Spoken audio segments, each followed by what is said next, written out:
Everyone, and welcome to Quality Now. This is Lavender, and this episode I am happily invited Yuli, uh, a Chinese teacher who are a freelancer in Thailand right now.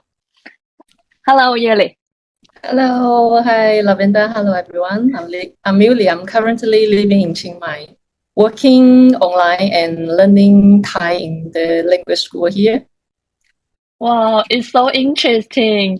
So, um, I see from Yuli's moments that she has moved to Thailand for around, I think nine or 8 months, right?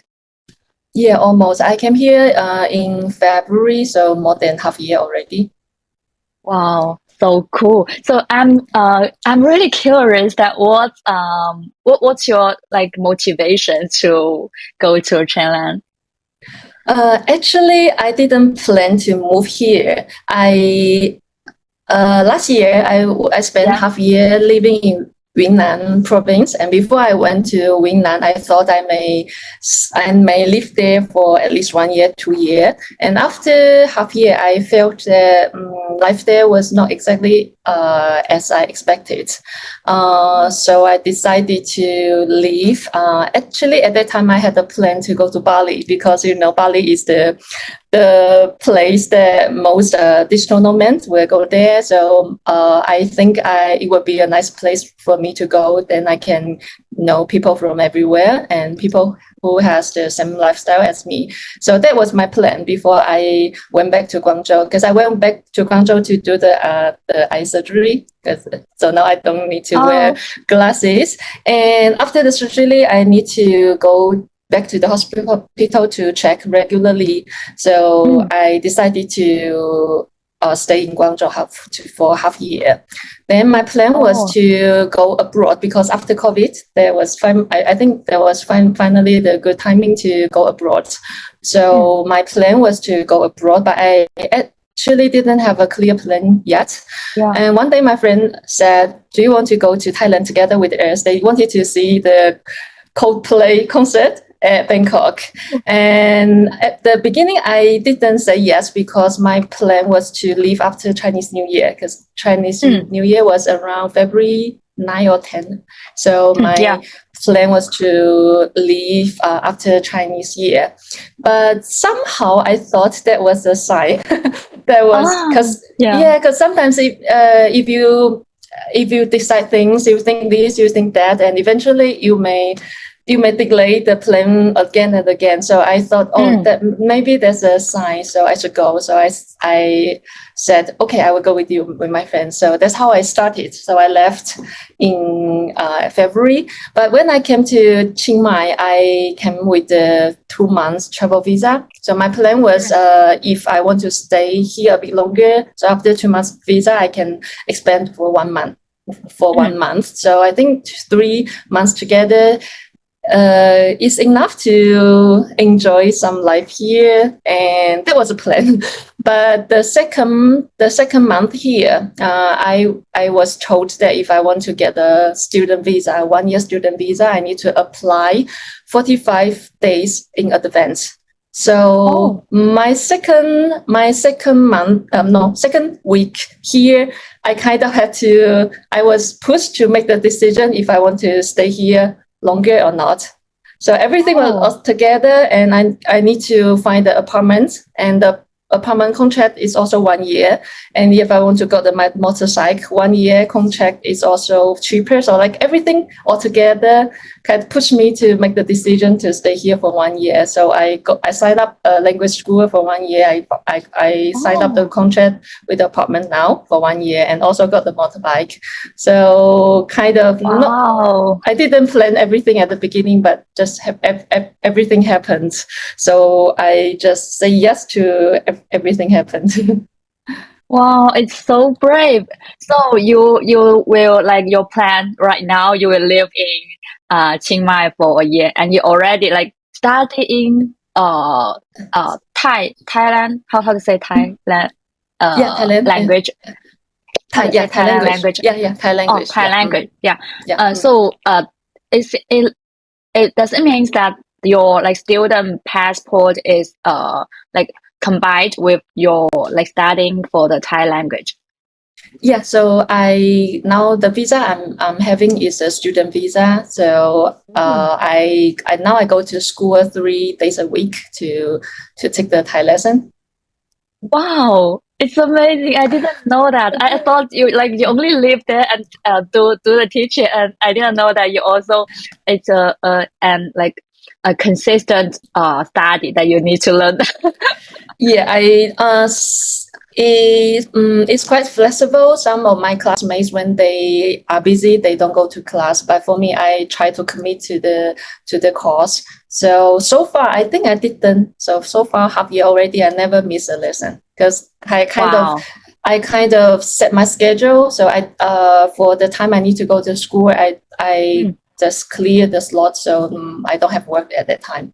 So I can put learning Thai as a priority before the work. So I'm taking Oh, at the beginning. I didn't actually before I came to China. No, before I came to Chiang Mai, I yeah, didn't consider learning Thai because I think yeah.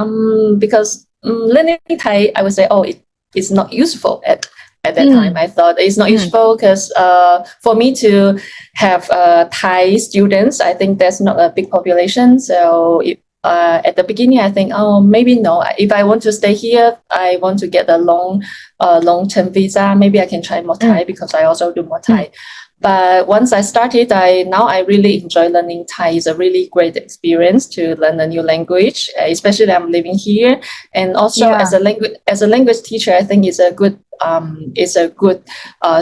thing that you put yourself in the position of the students, especially as a Oh, beginner. So it actually yeah. have yeah. Now I actually it's also a part of my work. I try now. I understand my students better because I'm also a student, and yeah, a lot of more new things. And my classmates, they are from Mm, everywhere, so it's also fun to make some new friends and to discuss um, different things from their country. So at the wow. beginning, I didn't expect anything, but somehow when I accept the decision, then just good things are happening. Yeah. Wow. It's so fun. I heard that like Chiang Mai is Mm. the like the uh famous city for freelancer or like do you Yeah, heard the word of digital nomad? yeah. I think Chiang Mai is the second biggest city for digital maintenance after Bali.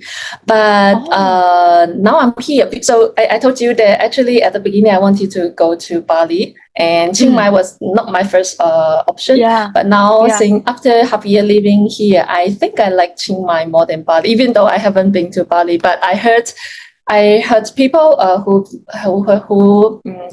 who has been to Bali, and they told me that now, I think because it's too famous, so too many Oh, people there. Everything is getting expensive and too crowded. mm, So maybe mm, it's not as nice as before. And Bali is, I think, for people who likes to go to the beach, mm, who wants to live near the sea. mm, There's a better option for them. For me, mm. so in Chiang Mai is more close to the north. We don't have sea here, but we have mountains. We have our city. So this is more like my lifestyle. So I prefer living here now than in Bali. Oh, that's cool. So, I'm wondering, like, because you said that you lived in Yunnan and you Mm, found out it's not in your expectation. So, may I mm. know what's the difference? So Yunnan is, I think, is the place for Chinese digital nomad or this freelancer to go. So before I went there, I was expecting to get to know people, like Mm, interesting people mm, who are doing this same work as me. They are mm, freelancer and they have the yeah. same lifestyle as me. But after I went there, I realized that many people, not like all of them, but a lot of people I met them there, actually, they are kind of people, they quit their job in big city Mm, and they went mm. to Yunnan, try to figure out what they want to do. And so Oh, I think more people I met there is more likely. So I think we are in different life stage, because I at that time last year, at that time I was already quite clear about what I want to do. I was quite satisfied with my life, and I want to know more people like me. So somehow I couldn't meet that kind of people I was looking for. So I think after half year was enough living there. Oh, that's refreshing. I didn't heard of this before, because like for most people, they would go to Yunnan for traveling, and some people will go there to like spend their spare time and enjoy the nature things. So wow, this is really cool to hear about this experience. And because I also know from Amber that she also lived. She was there 1 month. So you also met there for several times, right? Yeah, right. We hang out a lot during her time in Yunnan. Oh, that's cool. I also like note from your moment and her moment that you spent Chinese, no, not Chinese, the New Year of 2024 together. Yeah. So how does it? So is it your last time hang out together?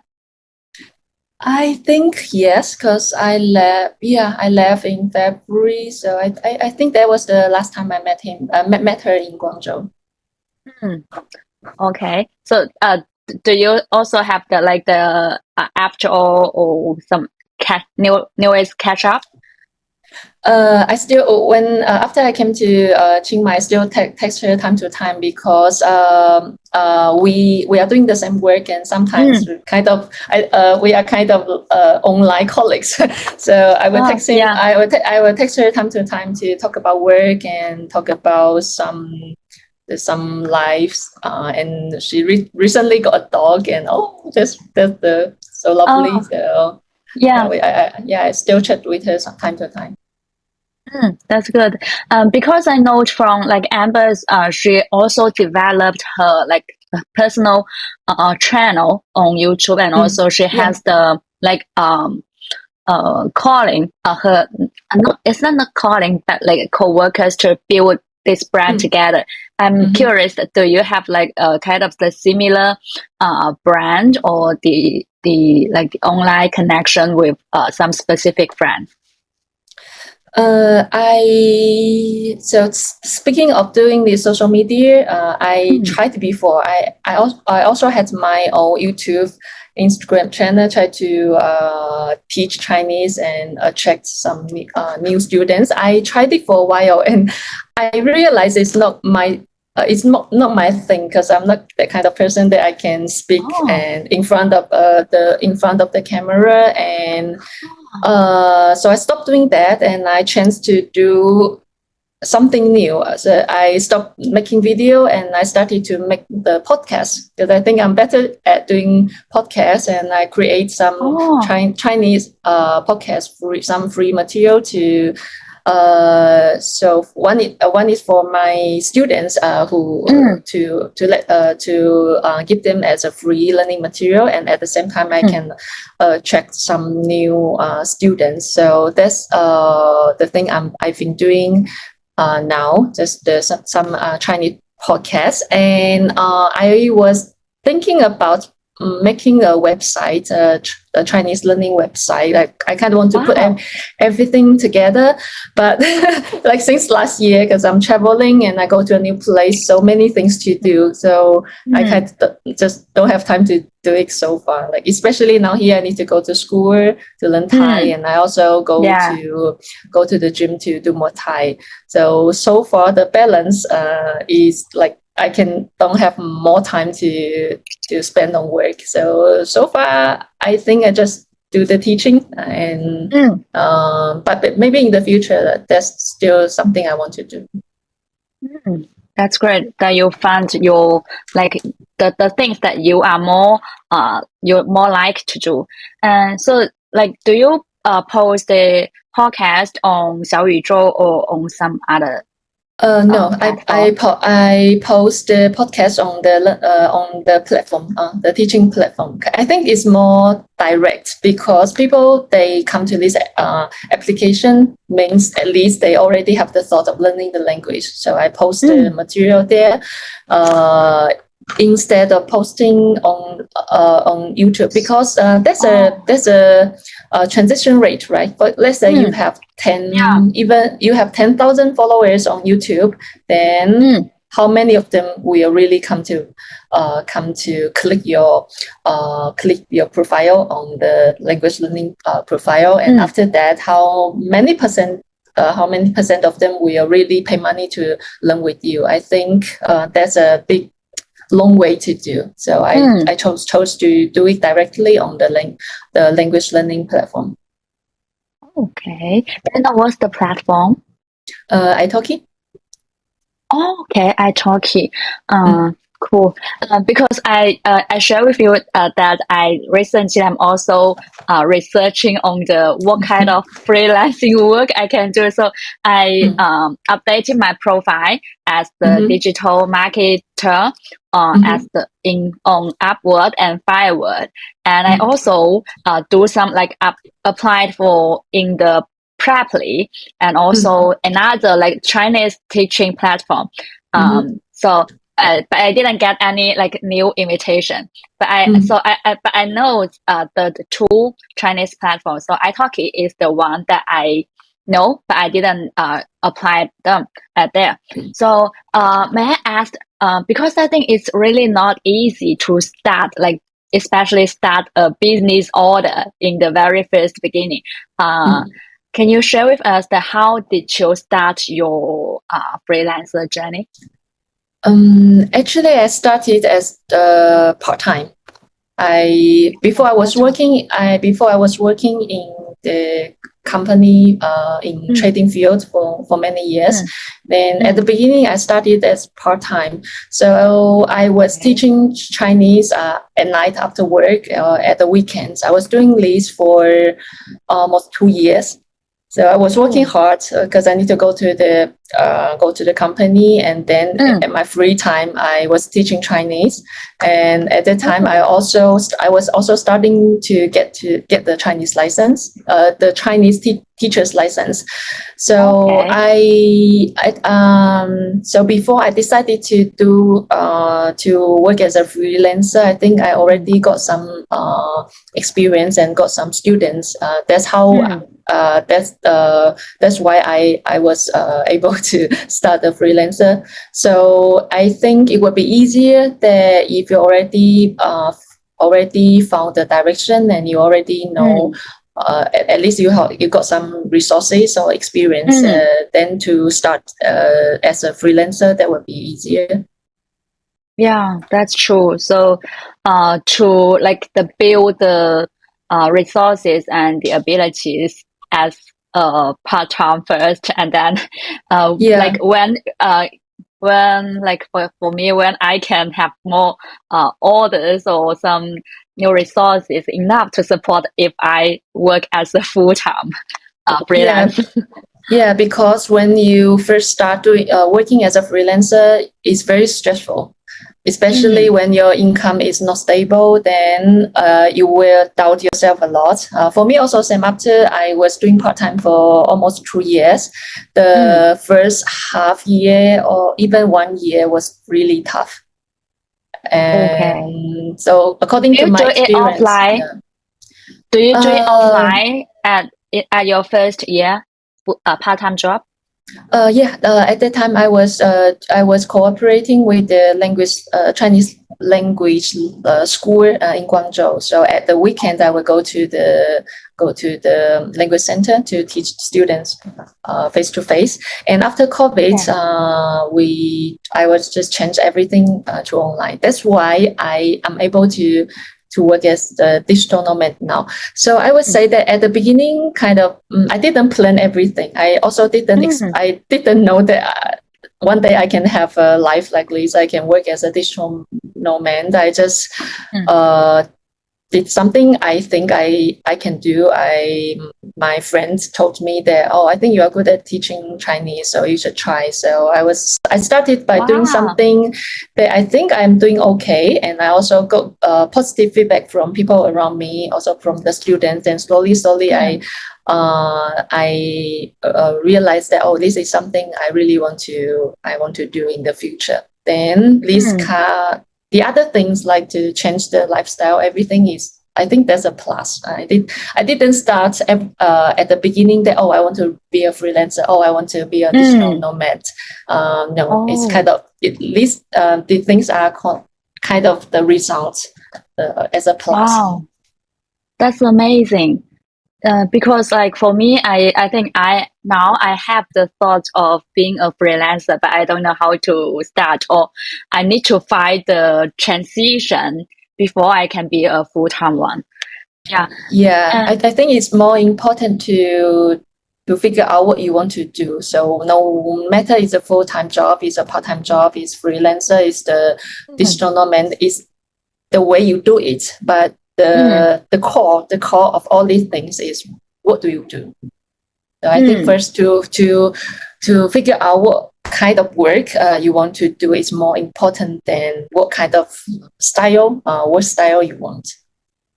Cool. So how did you find that teaching Chinese is your talent, or the job that you enjoyed for most?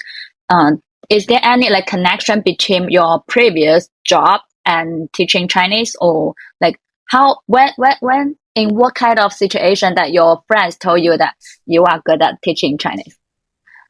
So back in 2018, I was working in the French company. I was working as a buyer. So my work, I use English a lot. So I think at that time, at least language skill is something I have. And at that time, my boyfriend back that time, he was a foreigner, so he was learning Chinese in Guangzhou, and time to time, sometimes he would ask me some homework from the school. So I sometimes as a Chinese, you would say, oh, Chinese people saying this way. I don't know what's the difference of these two words, because this is how it works. But obviously, this is not a good answer for him. So I started to search online. I started to learn. I started to learn, oh, it's really, you can explain in this way. So I started to search online, and then I explained to him, and that's the very first positive feedback I got.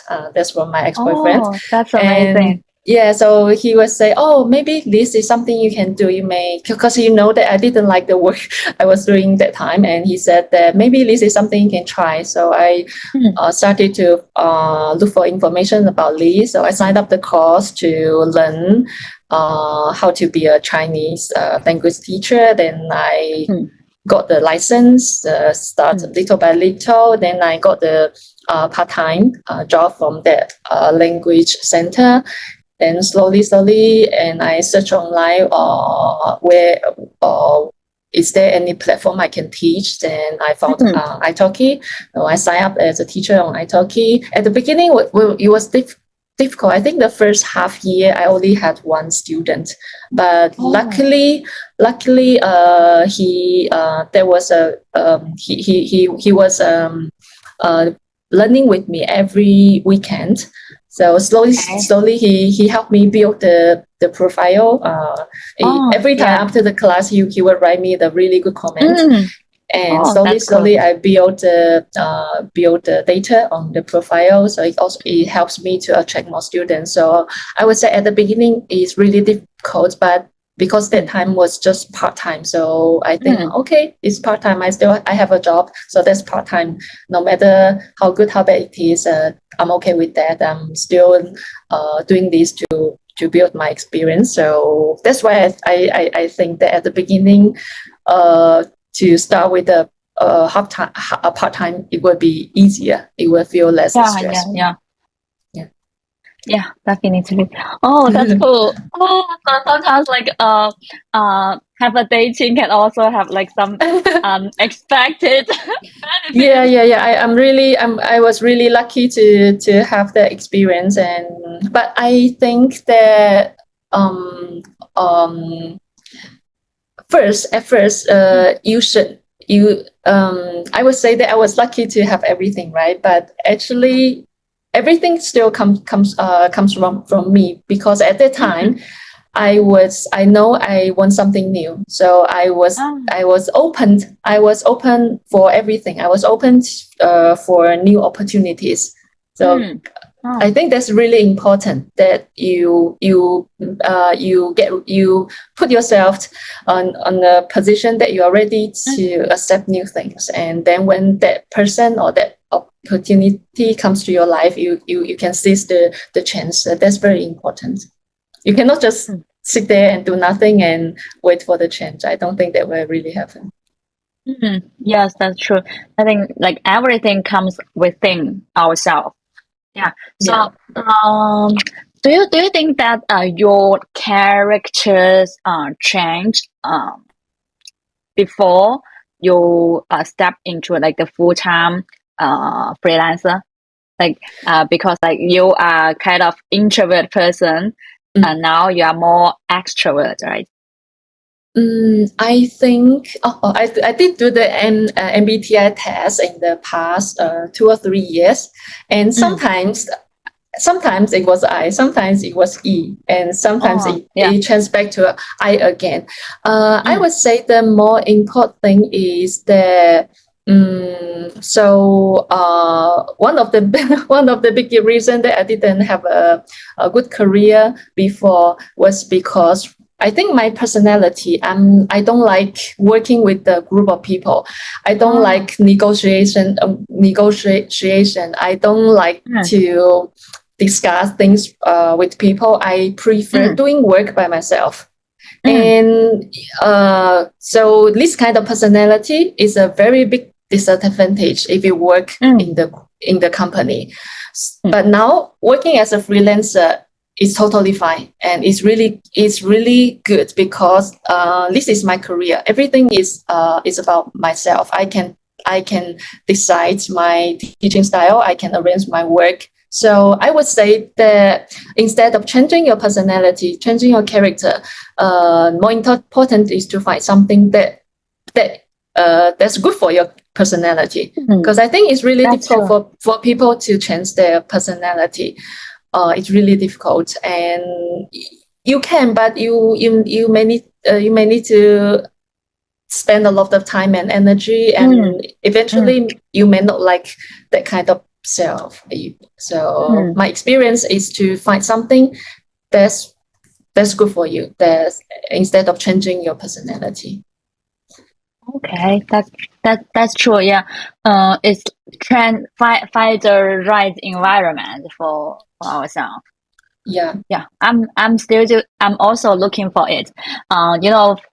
It's really interesting that because I also enjoyed in the group activities like participating in the Toastmasters meetings and Mm-hmm. different projects.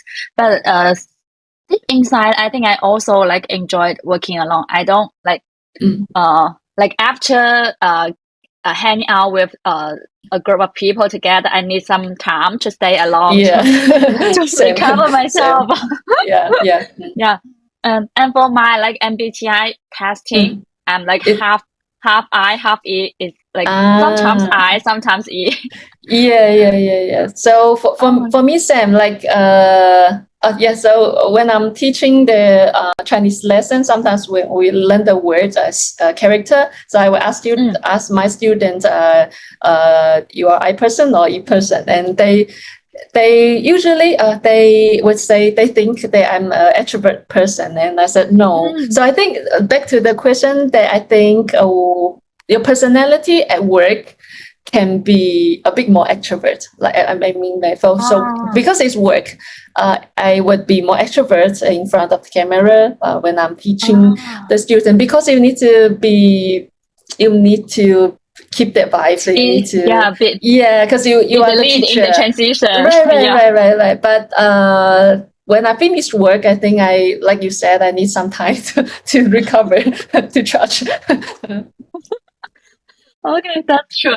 So, okay, I see that's the like some key in our life that we need to find the right like environment for our to work for or to do the things we do, and but we also need some spare time to heal ourselves or like Yeah. just get along Yeah. with ourselves. Yeah. That's great. Okay, so how about your spare life? You also learn the how to say this More time. multi. Yeah. Okay, Mm. so why did you start doing this? Because Muay Thai is very famous in Thailand and is very cheap to do Oh, here.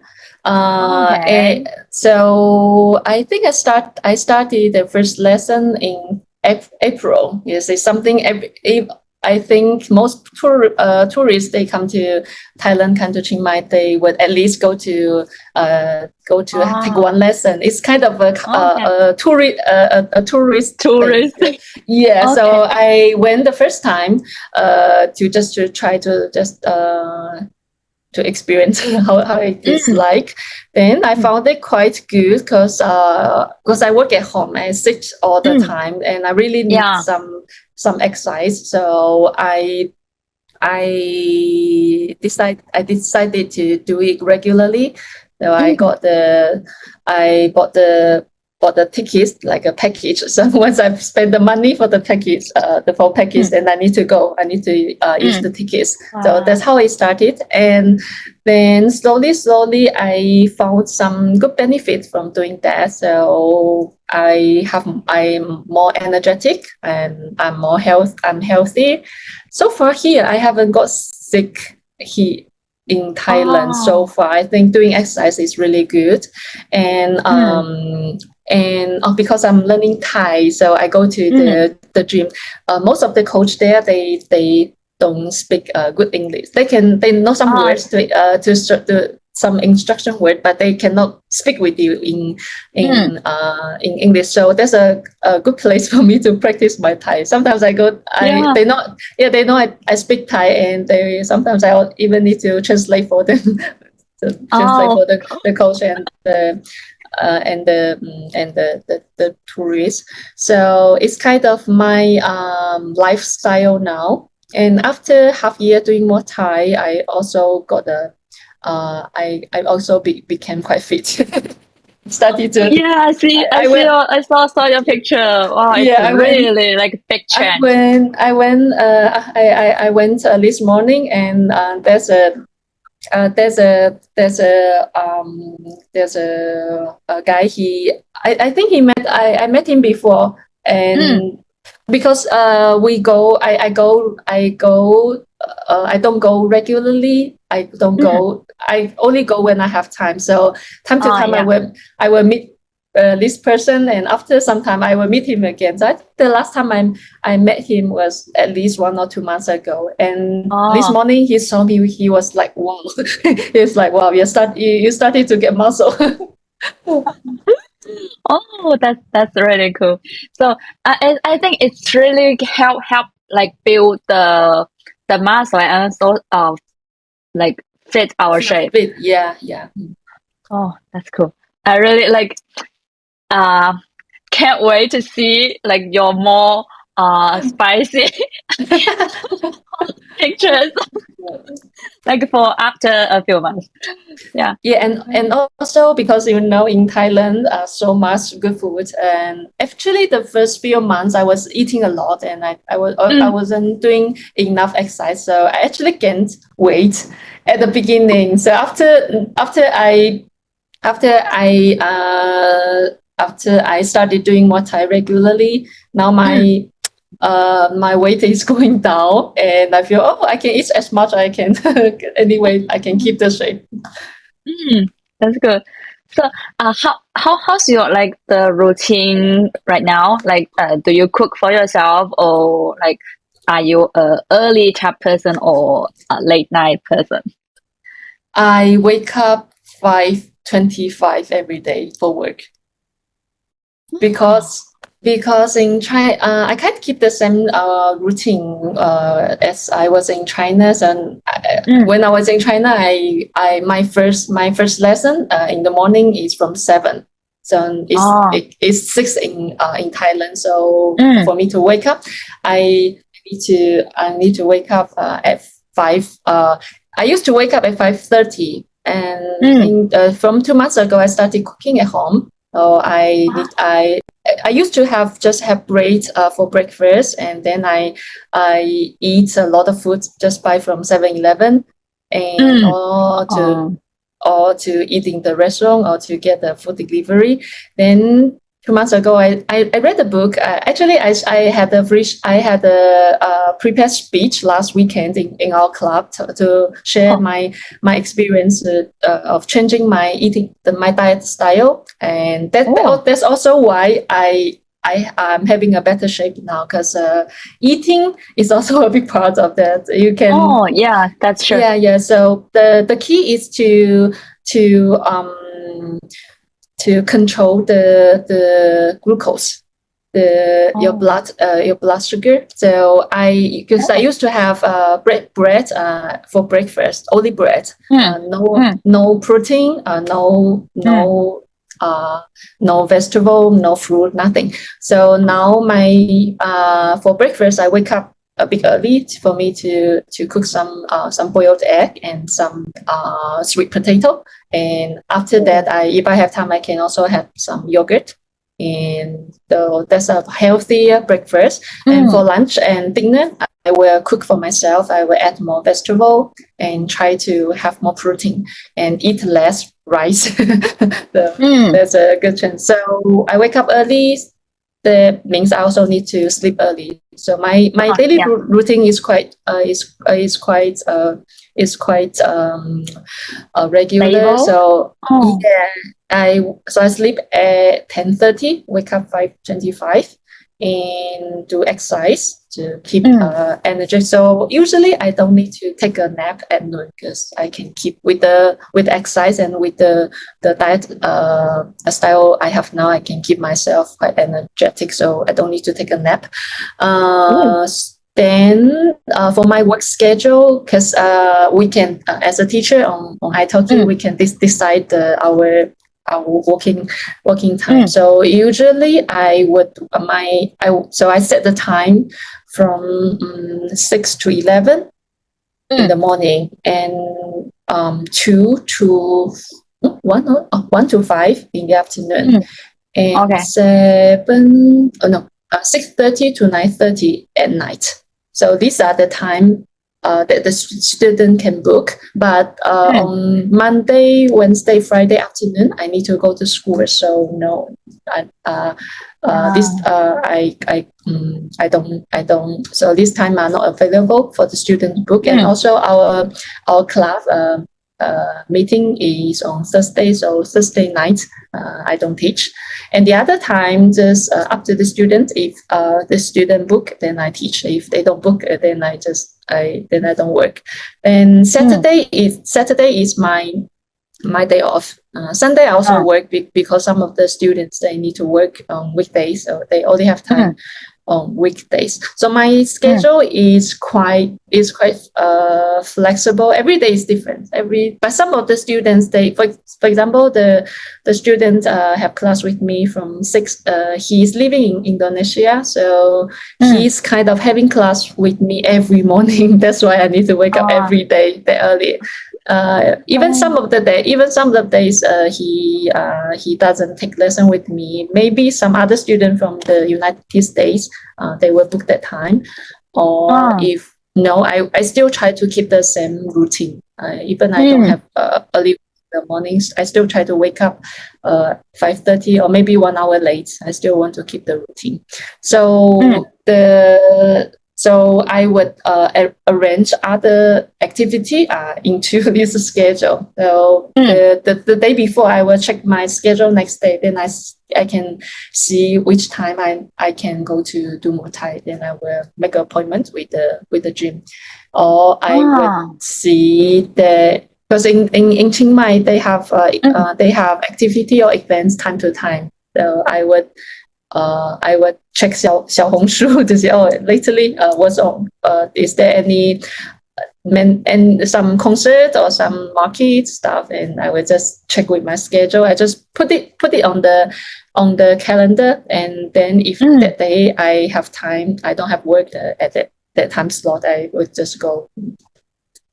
So that's kind of my schedule here. Flexible, I would say. Yeah, but I can see that you are really like self-disciplined and also to like hardworking, right? From morning to evening. That's I would say that's very important if you want to be a freelancer.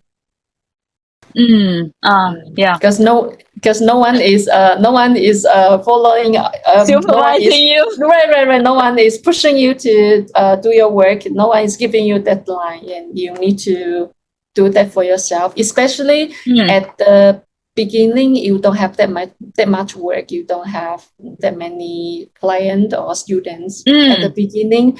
It's really stressful, and when you're stressful, it's more easy to be like laid down. Right, you don't have the motivation to wake up in the morning.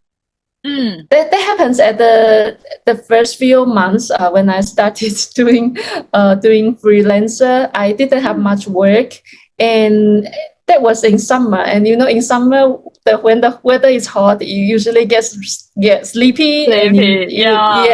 So it was really difficult.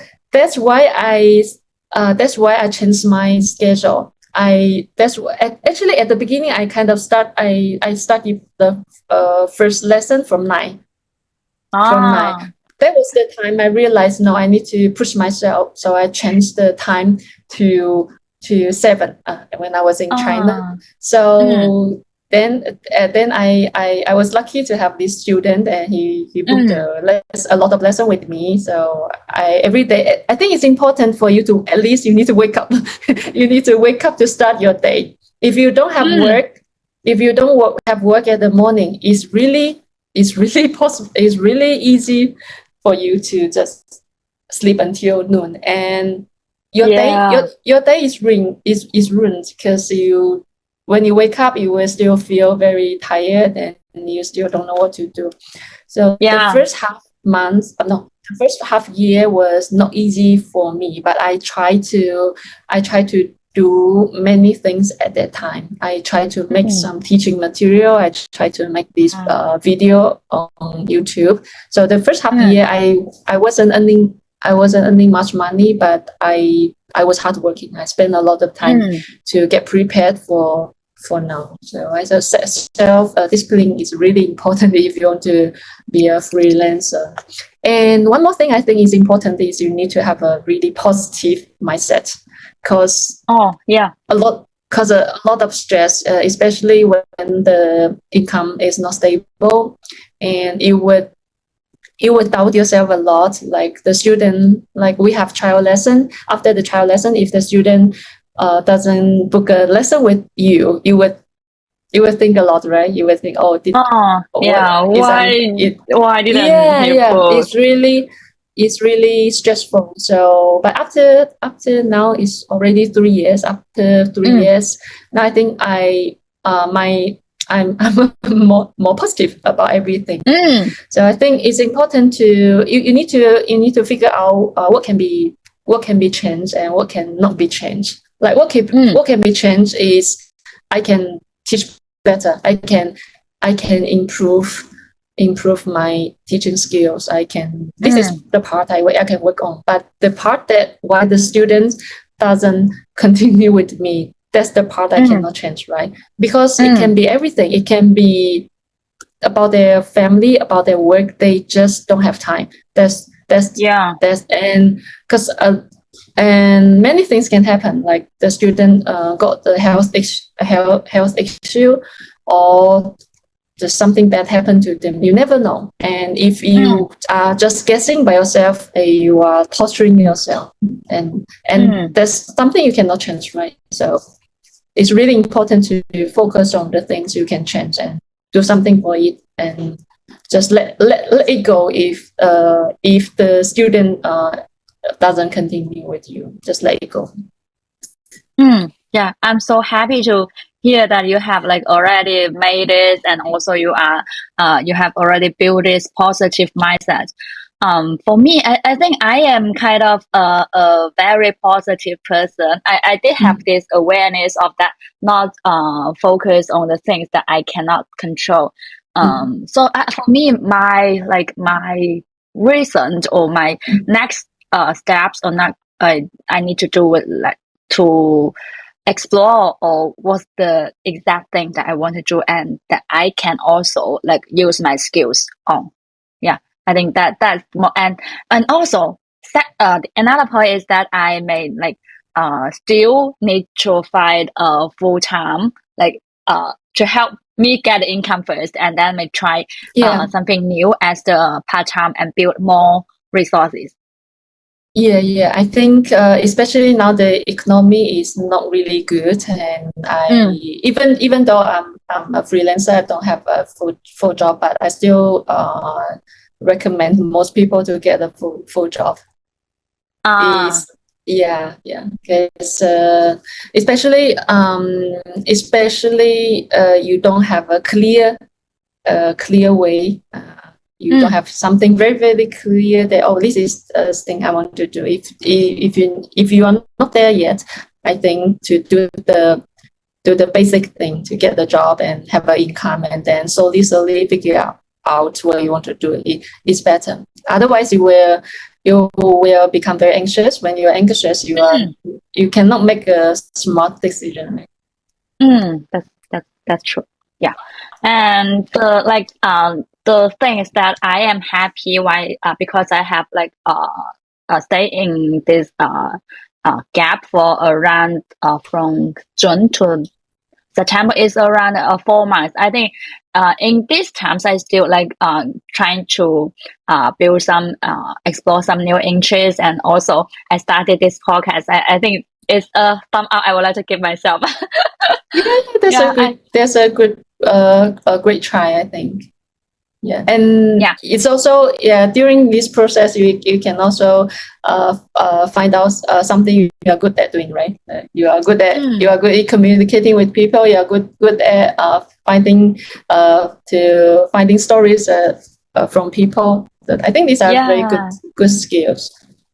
Yes, especially like when I talked to you, because we didn't talk very deep in the past. We we met in the meeting or invited each other to take a role. So I think in this talk, I think it's really meaningful for me, like to know more about like your freelancer journey, and also how the process in them. So and. I go back to the one details because I heard that you search on Xiaohongshu for activities in Thai. And so do you like, is it a very popular platform in Thai as well? Yeah, because many Chinese people here, still Chinese people, many Chinese people here. So some of them they can't live here. So you know, some parents they take their kids to learn in the international school here. So these parents they also move here with the kids, and it's not easy to find a job here. And so I can there's a quite famous we call yoga in the park. It's a free yoga lesson in the park every day, and the organizer she's a Chinese lady, and she's doing this because she's here with the kids. The kids is studying here, and for her she cannot teach yoga here for money, because like just illegal.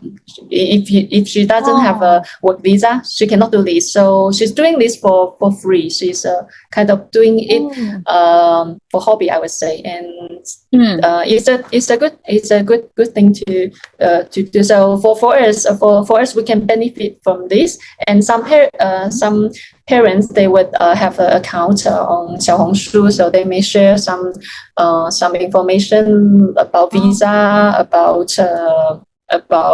where restaurants or anything here. So a lot of information you can get from Xiaohongshu, and also like these work events are happening recently in Chiang Mai. So from time to time, I just search on Xiaohongshu, and then I can find the information. And every time I ask my classmates, do you know this activity? And they no, how do you know? So we have a Chinese Instagram. So I found it there. Oh, that's quite like tricky. That like the local people don't know more about. So they don't have the social media or what? Like the local people, they was their no local people. They're also foreigner. My classmates, but like. They are from American, from Europe. They if they don't follow, I think Xiaohongshu really has more information than on Facebook or Instagram. Oh yeah. I see. So, it's really cool that to live in Chiang Mai, and also your students are all like from all around the world, and your classmates are from all around the world. Wow. It's amazing. Also amazing living in Thailand, because so far I already met 2 students in Thailand. Like they came to travel in Thailand, and I met them here. It's that's interesting. Good experience. Yeah. Yeah. So like, do you like kind of come back to China or visit friends for often, or do you have any plan? I am going back in November. I will go back on 2021. I will go back to Guangzhou to stay a few days, and then go to Japan for vacation with some of the friends in Guangzhou. Wow, that's amazing. That's the plan. That's cool. I think that it's really like jealous, and also I think it's interesting that I think that you like the members in is that go traveling for quite more times, I think. So you have a small group, right? Yeah. We have the same people. The same people. We came to Thailand together from our class. That's cool.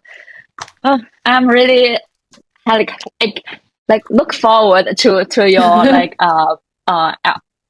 moments for that travel. For sure, I will post a lot. That's really quite good.